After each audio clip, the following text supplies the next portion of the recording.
안녕하세요. 매일 새로운 사연을 전하는 읽어주는 사연 라디오입니다. 구독과 좋아요, 많은 공유 부탁드립니다. 오늘의 사연 시작하겠습니다. 안녕하세요. 올해 만으로 29살이 되는 여자입니다. 결혼한 지는 이제 2년이 넘어가네요.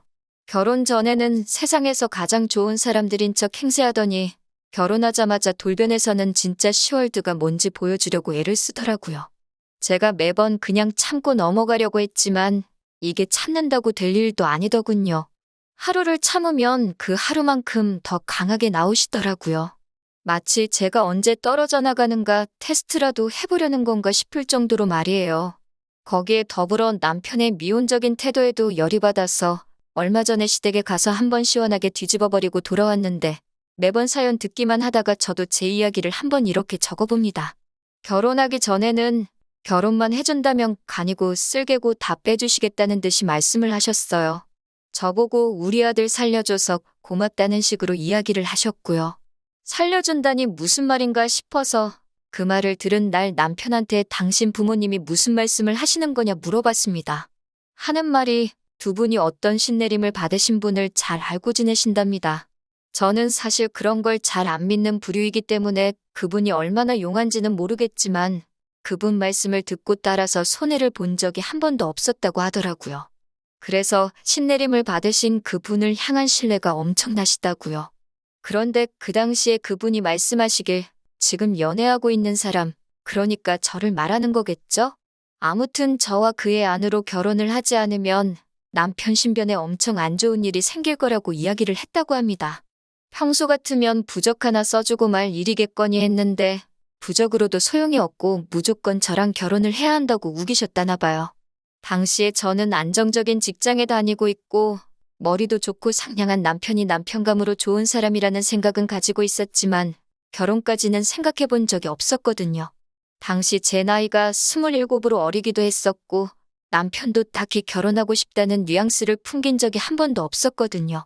그런데 신내림을 받으신 그분의 말 한마디 덕분에 시부모님의 주도로 우리의 연애가 언젠가부터 결혼을 전제로 한 연애가 되어버린 거였어요. 시부모님은 그 사실을 끝까지 저에게 직접 말해주지는 않았지만 남편 신변에 문제가 생긴다는 말이 저 역시도 신경 쓰이기 시작했고 남편을 이미 결혼 상대로 봐오면서 연애를 해왔기 때문에 결혼을 결심하게 되는 데까지는 그렇게 오랜 시간이 걸리지 않았습니다. 그리고 그런 제 결정 덕분에 시부모님이 정말 저한테 은혜를 입었다는 듯이 말씀하셨고 결혼 준비하면서도 거의 모든 걸 저한테 다 맞춰주셨거든요. 정말 저 같은 사람이 없다며 저를 치켜 세워주셨고 저는 그런 모습을 보고 시부모님이 마냥 좋으신 분들이라고만 생각을 했어요. 번갯불에 콩 구워 먹듯 올린 결혼식이긴 하지만 그래도 뭐 하나 모자랄 것 없이 성대하게 잘 치렀습니다. 그리고 이제 앞으로 행복할 일만 남았다고 생각을 했어요. 그런데 이게 웬걸 결혼식을 올리자마자 이제 아들 신변에 생길 문제를 해결했다고 생각하신 건지 시부모님은 같은 사람이 맞나 싶을 정도로 돌변하셨어요. 신혼여행을 다녀오고 나서 처음 맞는 주말이 되어서 신혼집에서 한참 먼 시댁에 먼저 방문하게 되었습니다. 친정이 가까이 있는 편이라 멀리 있는 시댁에 먼저 들리고 돌아오는 길에 친정에 들른 뒤 그리고 집에 돌아오면 딱 되겠다고 생각했거든요.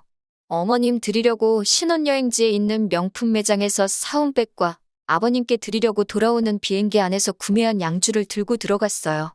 초인종을 누르니 두 분이 버선발로 마중을 나오셔가지고는 남편 손에 들려있던 선물들을 채가고 나서는 저는 왔는지 안 왔는지 본체만 채 신경도 쓰지 않으시더라고요.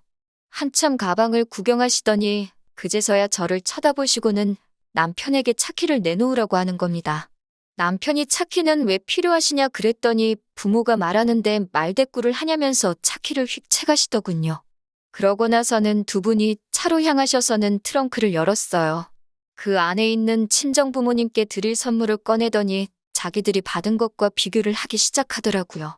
선물의 가치보다 마음이 중요한 게 아니냐는 생각에 저희가 가격표는 가지고 오기 전에 다 제거를 하고 가져왔는데 시어머니는 친정어머니께 드릴 백과 자기가 받은 백 중에 어떤 게 더 비싼 건지 남편에게 묻기 시작했어요. 남편이 둘 다 비슷한 거라고 대답을 하니 뭔가 마음에 안 드는 눈치시더라고요. 그러더니 친정어머니께 드릴 가방도 본인이 챙기시는 겁니다. 그래서 제가 그거는 저희 어머니 드리려고 가져온 거라고 다시 말씀드렸어요. 시어머니는 그걸 보면 모르겠냐면서 성질을 틱 부리시더니 우리 아들이 힘들게 번 돈으로 산 건데 왜 그 돈으로 친정에 효도를 하려고 하느냐며 그 가방까지 본인이 가져가야겠다고 하시는 겁니다. 솔직히 어이가 없었어요. 저도 회사원이고 돈을 벌고 있는데 그게 왜 남편 혼자서만 번 돈이라고 생각하시는지 이해가 가지를 않았습니다. 그래서 어머님께 저도 돈을 벌고 있는데 왜 그런 말씀을 하시냐고 했더니 결혼할 때 들어간 돈을 가지고 이야기를 하시더라고요. 시부모님과 친정부모님 모두 5천만 원을 준비해 주셨고 남편이 모아놓은 돈이 7천이고 제가 모아놓은 돈이 5천이었어요. 말인즉슨 남편 쪽에서 2천을 더했으니 저는 남편한테 2천만 원의 빚이 있는 거나 마찬가지라고 말하며 아주 말도 안 되는 논리를 펼치고 계시던 거였습니다. 그 부분에 대해서도 할 말이 많아요. 솔직히 남편이 저와 나이 차이가 있는데 모아놓은 돈이 2천밖에 차이가 안 나는 것부터 제가 남편한테 뭐라 더 해야 할 말이 많은 거라고 생각하거든요. 그리고 100번 양보해서 시어머니가 하는 말이 맞다고 쳐도 결혼 날짜는 저희가 잡은 게 아니라 시부모님께서 잡으셨던 거잖아요. 저는 솔직히 30살 정도 돼서 결혼을 할 계획이었고 속단할 수는 없지만 제가 3년을 돈을 더 모았으면 아마 모아놓은 돈도 남편과 저 사이에 차이가 없거나 오히려 제가 훨씬 더 많았을 거예요. 거기에 결혼하면서 제 명의로 가지고 있던 차도 가져왔고 남편은 차가 없었으니 타던 차가 2천만 원 정도는 하지 않겠지만 얼추 비슷하게 반반 결혼한 거나 마찬가지 아닌가 싶었거든요. 그래서 어머님께 그건 아닌 것 같다고 제 생각을 정확히 전달하려고 하는 찰나에 남편이 제 손을 잡아 끌더군요. 그리고는 저한테 부탁하듯이 어머님이 하고 싶어 하는 대로 하자고 하는 겁니다. 우리들이 어른 고집 꺾어봐야 좋을 게 뭐가 있냐고요. 그렇다고 친정어머니 드리려고 골라놓은 선물을 빼앗길 생각은 없다고 말하니 남편이 그거는 자기가 자기 돈으로 더 좋은 걸로 사드릴 테니 계속해서 이번만큼은 넘어가달라고 간곡하게 부탁을 하더라고요. 남편이 더 좋은 걸 사준다는 말에 기분을 푸른 게 아니라 하도 남편이 곤란해하길래 알겠다고 했습니다. 사실 그때는 시어머니가 그런 억지를 쓰는 모습을 처음 보기도 한 거였고 저는 이게 앞으로 펼쳐질 10월드의 전조현상이라고 생각을 전혀 하지 않았거든요. 그런데 말 그대로 이건 정말 시작에 불과했습니다. 그렇게 친정어머니 드리려고 산 가방을 빼앗긴 채로 기분이 안 좋아 시댁에 들어왔어요. 식사 준비를 해주신다기에 도와드린다고 했더니 저한테 고무장갑을 던져주시고는 저보고는 설거지부터 하라고 하시는 겁니다. 먹은 게 없는데 무슨 설거지를 시키시는 건가 했는데 싱크대에 보니 아주 설거지가 싱크대에서 넘칠 정도로 쌓여 있더군요. 초파리도 주변에 날아다니는 걸 보니 아무래도 제가 온다고 전날 저녁부터 일부러 설거지를 안 하고 쌓아두신 거라는 확신이 들었습니다. 그러더니 남편한테는 먼 길 운전해서 오느라고 수고했다고 밥 차려줄 테니까 들어가서 자라고 하더군요. 속에서 터져나오는 욕을 참으며 설거지를 끝내고 식사 준비를 도운 뒤에 남편 밥 먹으러 데리고 나오라는 말에 방으로 들어갔습니다. 속에서 열불이 나서 남편을 한 대 걷어차줄 준비를 하고 들어갔는데 남편도 눈치가 있는지 방 안에서 잠도 못 자고 벌을 서고 있더라고요. 제가 고생하는데 자기가 자고 있으면 제가 더 서운하지 않겠냐고 하면서요. 방법이 틀린 건 아닌데 그런 배려를 할 정도면 설거지를 시키는 어머님을 말려주던가 아니면 자기가 나서서 하겠다고 하던가 하는 더 좋은 방법이 있었을 텐데 굳이 아무도 못 보는 방 안에서 벌을 서고 있는 게 이해가 되질 않았습니다. 다음부터는 이러지 말고 어머님께 설거지를 시키지 말라고 말을 하거나 오빠가 직접 하거나 하는 게 좋겠다고 설명까지 해주는데 남편이 어떻게 어머니한테 나를 세우냐면서 시댁에 왔을 때는 그냥 어머님 기분을 맞춰주라는 거예요. 1년에 마주쳐봐야 몇 번을 마주치겠냐고 하면서 말이죠. 매번 그런 식이었습니다. 결혼 전에 보여주셨던 저에게 간이며 쓸개며 다 빼주시겠다던 모습은 온데간데 없고 매일같이 10월드의 정석을 보여주셨어요. 1년에 몇 번 보지 않는다는 말이 무색하게 이틀 3일에 한 번꼴로 안부 전화를 요구하시더군요. 부모가 자식 걱정하는 마음은 당연하고 소식 듣고 싶어하는 마음 또한 잘못되었다고 생각하지 않습니다. 그런데 기어코 그 안부 전화를 남편이 아니라 저에게 받아야겠다고 하시는 거예요. 전화하는 게 뭐가 어렵냐면서 어머님 기분 맞춰주자는 남편이 참 속도 없어 보였습니다. 이 부분은 남편을 쪼아대면서 한 달에 한두 번 그것도 남편이 있을 때 제가 전화해서 인사만 드리고 남편이 전화기를 이어받아서 연락드리는 걸로 겨우 바꾸기는 했네요. 시댁과의 거리가 상당한데도 시어머니는 부모 얼굴도 안 보고 살 작정이냐면서 명절이나 어버이날, 생신을 제외하더라도 한 달에 한 번은 꼭 시댁에 내려오라고 하시더군요. 친정이 신혼집에서 지근거리이기는 하지만 그렇다고 친정에 자주 들락날락 하고 있지도 않거든요. 친정어머니께서 저희 먹으라고 반찬 같은 거를 자주 해주시기는 하는데 그마저도 저희가 회사 다니느라 바쁜데 뭐하러 친정까지 찾아오냐면서 퀵으로 보내주시거나 친정 부모님께서 지나가는 길에 내려주고 가시거나 하는 정도예요. 남편이 그렇다고 말씀을 드려도 시어머니가 그걸 내 눈으로 본 적도 없는데 어떻게 믿겠냐면서 무조건 한 달에 한 번씩은 찾아오라고 하시는 겁니다. 한 달에 한 번이면 명절 생신 어버이날까지 다 합치면 1년에 20번도 더 넘게 찾아뵈야 하는 건데 말이에요. 그래서 남편한테 확실하게 말했어요. 명절이나 생신같이 며느리 된 도리, 자식 된 도리로 당연히 챙겨야 하는 날이라면 불만 없이 찾아가겠다. 하지만 한 달에 한 번 찾아뵈는 건 너무 많다고 생각하고 기어코 시댁에 가야겠다면 나는 그날은 친정에 가 있을 테니 남편 보고 갈 테면 혼자 가라고 했습니다. 솔직히 남편이 시댁에 안 갈 거라고 대답할 줄 알았는데 알겠다고 하더니 앞으로 시댁에는 자기가 혼자서 찾아뵙겠다고 하는 거예요. 내 말의 속뜻을 그렇게도 몰라주나 싶어 속이 상했지만 뭐 남편이 혼자서 가겠다는데 그걸 제가 말릴 이유도 없다는 생각이 들어 그렇게 하라고 했습니다. 시어머니는 당연히 제가 찾아오지 않는 것에 대해서 불만이 많아 보이셨지만 남편이 중간에서 어머님한테 무슨 말을 듣더라도 저한테는 전해주지 않는 건지 저에게는 별다른 말이 들려온 적은 없었네요. 아무튼 그렇게 해가 바뀌고 처음 맞는 명절이 되었습니다. 신혼여행에서 돌아왔을 때와 똑같이 멀리 있는 시댁에 먼저 들러서 하루를 보내고 다음날 아침이나 점심쯤에 친정으로 출발하는 계획으로 시댁으로 향했습니다. 그때와 별반 다를 것 없이 어머님은 버선발로 남편을 반기시더니 남편 손에 들려있는 짐들만 받아다가 얼른 들어가시더군요. 집 안에 들어가자마자 기다렸다는 듯이 저를 보면서 남편에게 먼 길 운전해서 오느라고 얼마나 피곤했냐고 고생 참 많이 했다면서 남편에게 얼른 들어가서 좀 쉬라고 방으로 데리고 가시더군요. 주방 쪽으로 고개를 쓱 돌려보니 또 멀리서 며느리 온다고 설거지거리를 싱크대가 넘치도록 준비해 주셨더라고요. 아니나 다를까 어머님이 저한테 오시더니 시어머니께서 당신이 식사 준비를 할 테니 저보고는 설거지를 하라고 하면서 고무장갑을 들이미셨어요. 그래서 저도 말대꾸 한마디 했습니다. 저도 먼 길 왔는데 왜 설거지를 저만 해야 하냐고요. 시어머니가 어이가 없다는 듯 저를 한번 쳐다보시더니 우리 아들 덕분에 편하게 왔으면 밥값은 해야지 않겠냐고 하시더라고요. 그래서 당당하게 한마디 했습니다. 운전은 제가 해서 왔다고요. 사실 진짜 그러실 줄은 몰랐지만 혹시나 어머님이 신혼여행 때처럼 남편은 쉬게 하고 저한테는 일거리를 찾아서 시키지 않으실까 하는 생각에 애초에 처음부터 운전을 제가 하고 왔거든요. 어머님 레파토리가 운전하느라 고생했으니 아들은 들어가시고 편하게 온 며느리는 일을 해야 한다는 거였으니 그걸 미리 간파해서 제가 운전을 하고 온 거였어요. 남편한테도 어머님이 하신 말씀 들었지 않냐고 고생은 내가 했으니 편하게 온 오빠가 밥값을 하면 되겠다고 말하고 고무장갑을 손에 쥐어주고 저는 방으로 들어갔습니다. 어머님도 본인이 하신 말이 있으니 그 상황에서 설거지를 제가 하라고 하지도 못하고 아들인 남편한테도 하지 말라고 하지도 못하고 계셨어요. 남편은 고무장갑을 제게 받고서는 군말 없이 설거지를 시작했고요. 애초에 남편 뜨뜻한 곳에서 한숨 재우실 생각이셨는지 이불도 푹신한 게 깔려있고 보일러도 빵빵하게 틀어놓으셨더라고요.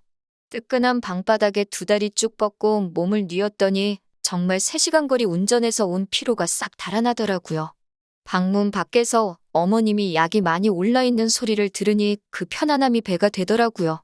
솔직히 당장에 속은 후련했는데 또 한편으로는 약이 오른 시어머니 뒷감당을 어떻게 해야 하나 하는 생각이 들기도 했지만 저도 당장 시원한 사이다를 원샷한 시원함을 만끽한다고 더는 생각하지 않기로 했어요. 한참 뜨끈한 아랫목에서 등을 지지고 있으니 남편이 방문을 열고 들어오더니 밥 먹으러 나오라고 저를 부르더라고요. 남편 셔츠가 조금 젖어 있는 걸 보니 설거지가 얼마나 많았는지 대충 가늠이 왔습니다. 방에서 나와 식탁에 앉으니 표정만 봐도 시어머니가 저를 벼르고 있다는 느낌이 딱 들었어요. 갈비탕을 끓여주셨는데 정말 제 그릇에는 건더기가 뭐가 많기는 한데 전부 다 갈빗대밖에 없더라고요.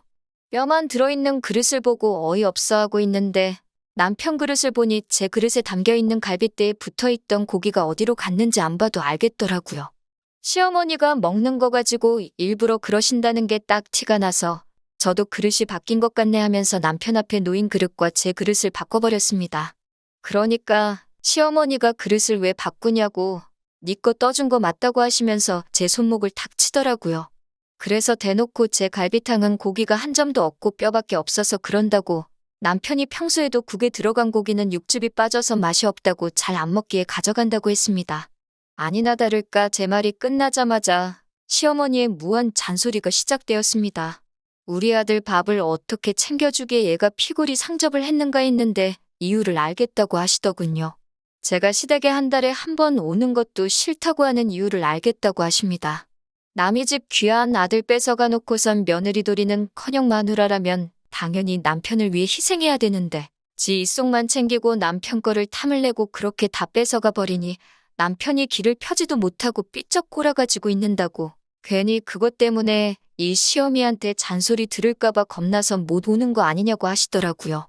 그리고는 옛날이었으면 그런 며느리는 동네 사람들이 돌아가면서 몽둥이로 한 대씩 두들겨 팼다고 하시더라고요. 그래서 가만히 듣고 있다가 한마디 해드렸어요. 귀한 아들 뺏어갈 생각 없었다고 그렇게 귀한 사람인 줄 몰랐는데 정그러시면 다시 돌려드리겠다고요. 저도 이렇게까지 할 생각 없었는데 결혼할 당시에는 오히려 그 애가 넘어가면 안 된다니 어쩌니 하면서 결혼만 해주면 정말 평생에 걸쳐 갚을 신세를 지는 거라고 말씀하셔놓고서는 이제 와서 돌변하니 어이가 없었어요. 다 잡은 고기한테 먹이를 안 준다는데 저는 아예 다 잡은 고기 취급도 못 받고 있는 거 아닌가 하는 생각이 들었어요. 그래서 저도 이런 식의 관계를 오래 끌고 싶은 생각 없고 제가 참는다고 나아질 것도 아닌 것 같아서 그냥 한번 내질러 봤습니다. 만약에 실제로 돌려달란다고 하시면 돌려드릴 생각이었어요. 저도 더 이상 말도 안 되는 이유로 스트레스를 받고 싶지 않았고 어차피 나아질 관계가 아니면 더 안 좋아지기 전에 끝내버리는 게 저를 위해서, 남편을 위해서 그리고 시어머니를 위해서도 훨씬 나을 거라고 생각을 했기 때문이에요. 남편은 제가 시어머니에게 이렇게 대놓고 나를 세우고 있는데 어떻게든 중간 역할을 해가며 이 상황을 해결하려 하기는커녕 미온적인 태도로 아무리 그래도 그렇게 말하는 건 안 되는 거라고 하면서 무조건 제가 시어머니께 사과를 해야 한다고 하는 겁니다. 제가 한 말에 잘못이 아예 없다고 할 수는 없지만 애초에 시어머니께서 처음부터 저를 결혼하기 전에 대해주듯 적어도 식모가 아니라 그냥 한 명의 사람 정도로만 대해주셨어도 이렇게 나오지는 않았을 거예요. 그래서 남편한테 내가 잘못한 게 뭔데 무조건 내가 사과를 해야 하는 거냐고 따졌습니다. 시어머니는 그 모습을 보고 설거지할 때부터 참았던 화가 한 번에 터진 건지 노발대발하시기 시작했습니다.